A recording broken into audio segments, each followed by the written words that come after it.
U.S. politics have flip-flopped since our revolutionary beginnings. The United States was originally famous as a haven for immigrants with any religion or none, precisely because it wasn't founded on any one. Now the religious right is trying to say that America was founded as a Christian country, but the fact is that while we have become the most religious of any of the predominantly Christian first world nations due to repeated surges in rural revivalism, the U.S. in its infancy was once the most secular government in history. The original colonies were primarily peopled by refugees fleeing religious persecution in other countries, but almost upon arrival the Puritans only continued that practice against native shaman, then against Quakers, and even each other over religious differences. Catholics to the south were even worse. The Founding Fathers, however, were largely deists, the least devout form of theism. They were brilliant men who knew better than to let religion rule over law because theocracy has, in all instances, almost automatically violated human rights, and it inevitably always does. Consequently, the irreligious and non-Christian framers of the American Constitution produced the first government ever to grant all its citizens the right to religious freedom, and they did so by forbidding the government from sponsoring or promoting one religion over any other, because it is not possible to have freedom of religion without having freedom from religion. Creationists campaign continuously to overturn that, trying to undermine science education and teach their particular Bible-based religious beliefs in its place by pretending that creationism is science too. They know it isn't, but they say it is anyway. So far they've been beaten in the courts on every attempt because they're not trying to teach better science, nor any alternative science. Most of them don't want students to learn science at all. They want to impose their religion instead. They don't want to educate, they want to indoctrinate. And they want the government to support them in public schools because they're intolerant of other views and they want to condition everyone else's children to believe as they do.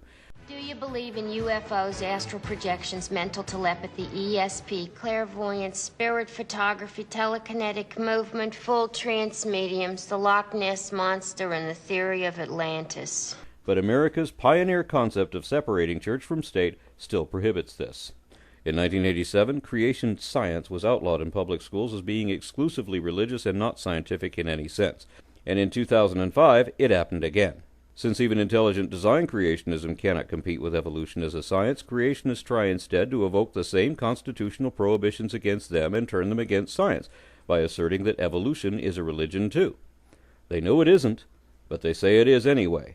And so we have the fifth in our series of fundamental falsehoods of creationism, the persistent insistence that perspectives opposed to faith and religion somehow still require faith as religion. A religion is not just any old thing you happen to believe, and it's not just anything you believe strongly either. Every belief system which is commonly accepted as a religion by both its adherents and its critics is a doctrine of ritual traditions, ceremonies, mythology, and the associated dogma of faith-based belief systems, which all include the idea that some element of self, be it a soul or portion of consciousness or memories, etc., may in some sense continue beyond the death of the physical being. This applies to every religion and only to religion, but doesn't apply to evolution or atheists either, unless they happen to be druids or shaman or one of those other religions which don't happen to include gods. Some Buddhists believe in a god and some don't. Some traditional Chinese beliefs are the same way.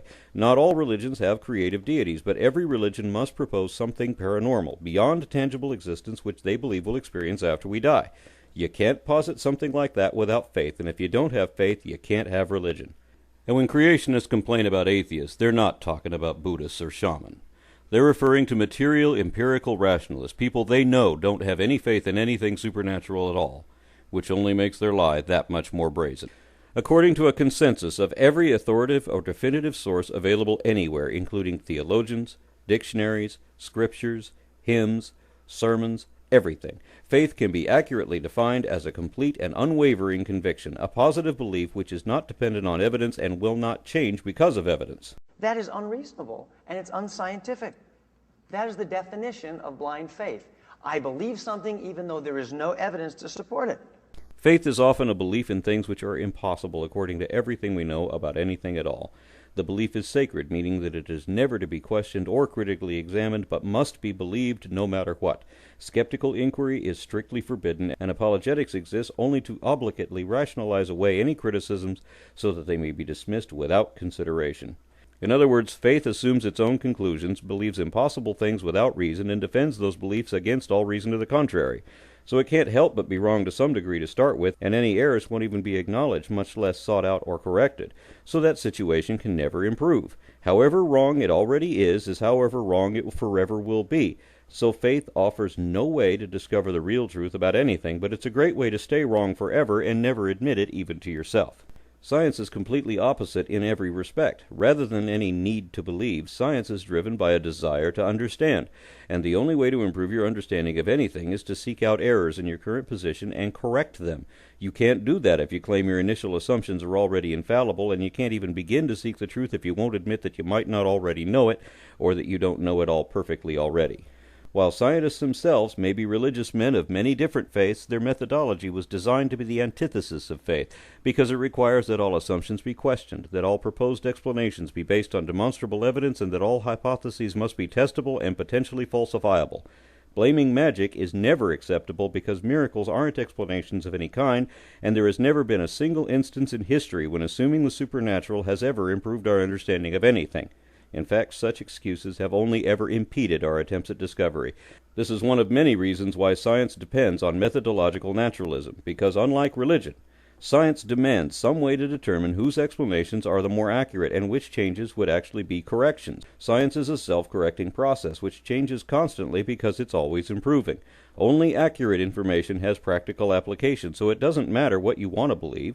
All that matters is why we should believe it too, and how accurate your perception can be shown to be.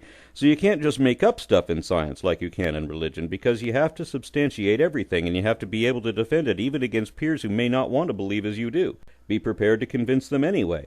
It's possible to do that in science, because science is based on reason. That means you must be ready to reject or correct whatever you hold true should you discover evidence against it.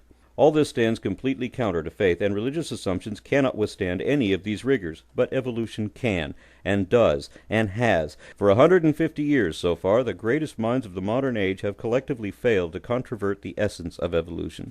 It is a study which neither requires nor desires faith and doesn't even permit it, nor is it needed because evolution is easily indicated and evidenced, measured, and tested myriad ways without it, and even against the harshest scrutiny. And remember that evidence must be objective, meaning that it can still be verified whether you want to believe in it or not. Evolution has all that in spades, and is a unifying theory which has enhanced our knowledge of many different aspects of biology enormously, and that's why so many religious as well as non-religious scientists endorse it. Believe what you want about the supernatural realm, but those beliefs have to rely on faith, because there's no way to know whether any of it is true or not, because science can't look at the metaphysical. It can only help us understand the material world we can actually study, so evolutionists may still believe in any religion they like. Lest we forget, when creationists complain about evolution, they're really complaining about science in general, both in principle and practice. Most Christians accept evolution, and some atheists do not. So evolution is not atheist. Creationists know it's not, but they say it is anyway. Creationists often say that secular humanism is recognized as a religion by law, and since they wrongly think atheism and what they call evolutionism are the same thing, then by extension they think that even rationalism should be considered a religion, that even anti-religion is religious. But of course they're wrong again on all counts.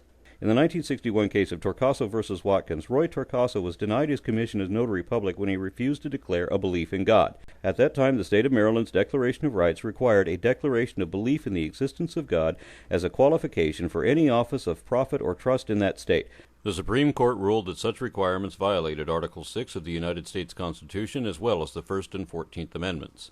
But the official ruling also included a series of footnotes called obiter dictum, or said in passing. These are only the personal opinions of the justice with no official or legal significance. In a dictum footnote attached to the opinion, Justice Hugo Black listed secular humanism, along with ethical culture and Taoism, as religions which do not teach a belief in God. The footnote is not legally binding, which is fortunate since none of those things really count as religion. Imagine attending the Church of Ethical Culture. So secular humanism is not a religion in any sense, legal or otherwise, and neither is atheism. Religion must include a professed conviction, and simply being unconvinced as to the real-life existence of what they see as mythical characters hardly counts as that. So atheism alone is no more a religion than health is a disease. One may as well argue over which brand of car pedestrians drive. Evolution is even less religious. It is the branch of biology that explains biodiversity. As such, it doesn't permit supernatural explanations, has no doctrines, nor dogma, nor fables with morals. It has no rituals, traditions, or holidays, nor either leaders or defenders of the faith, because it doesn't allow faith. It holds nothing sacred. There's no place of worship, no enchantments, no clergy, no fashion of garb. It neither promotes nor discourages belief in gods or souls. It says nothing about how we should live or what happens after we die. Evolution is therefore not a religion, and creationists know it's not, but they say it is anyway.